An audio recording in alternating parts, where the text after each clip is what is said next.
बिस्मिल्लाहिर्रहमानिर्रहीम। सारे किसान भाइयों ਨੂੰ ਮਵੇਸ਼ੀ ਪਾਲ ਭਾਈਆਂ ਨੂੰ अस्सलाम वालेकुम ਤੇ ਤੁਸੀਂ ਦੇਖ ਰਹੇ ਆ ਆਪਣਾ YouTube channel dairy and cattle farming.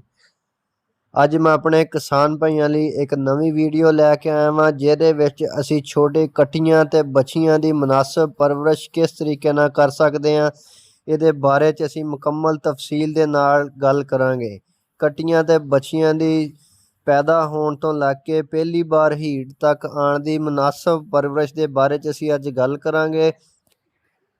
अगर तुसी साडे चैनल ते नवे हो तो साडे चैनल को सबसक्राइब करो ताकि हर नई आने वाली वीडियो मेरे भाइयों तक पहुँच सके।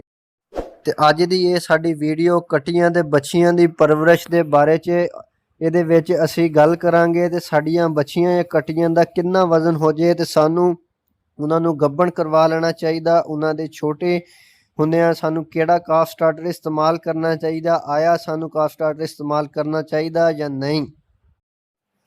तो चलो असी अपनी अज की वीडियो शुरू करते हैं। कटियां ते बच्चियां की मुनासब परवरिश। कटियां ते बच्चियां की बलूगत यानी बालग होना या पहली बारी हीट च आना उन्होंने उम्र तो ज़्यादा उन्होंने वजन ते गल मुनहसर करती है।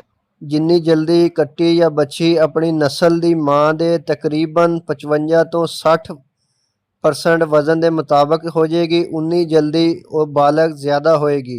जल्दी बालग होने और जल्द गब्बन होने का सफ़र बहुत पहले शुरू हो जाता जदों हजे बच्चा अपनी माँ के पेट च हुंदा।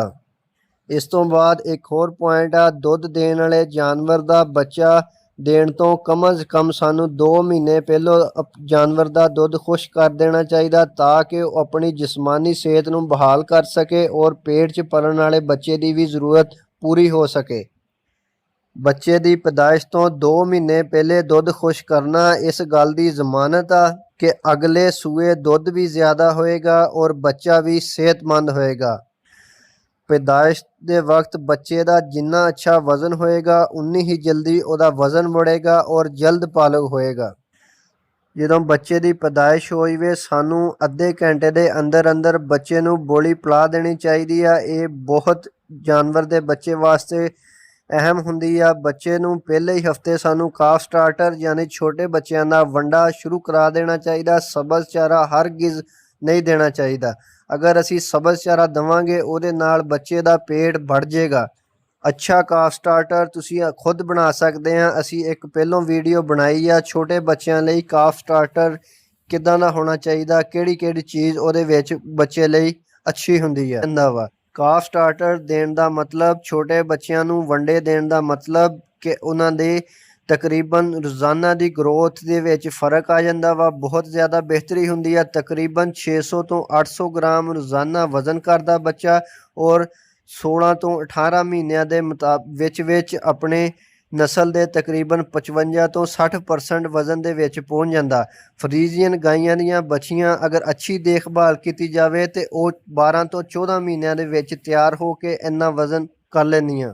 ते साडियां लोकल या देसी नस्ल दियां गाइयां या बच्चियां भी इन्ना वजन कर सकदियां अगर उन्होंने अच्छी खुराक और अच्छी तरह देखभाल की जाए।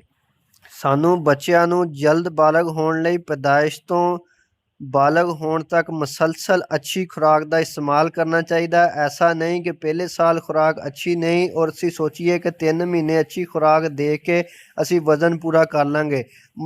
मुसलसल अच्छी खुराक बच्चे के वज़न और तमाम हिस्सों का और तलीदी अज़ा और गदूद की नशोनुमा लई बहुत ज़रूरी है। कुछ जानवर अपनी नस्ल के बालग जानवर के वज़न का तकरीबन 45 तो 50% हासिल कर लेंदे आ ते वह बालग हो जाते हैं।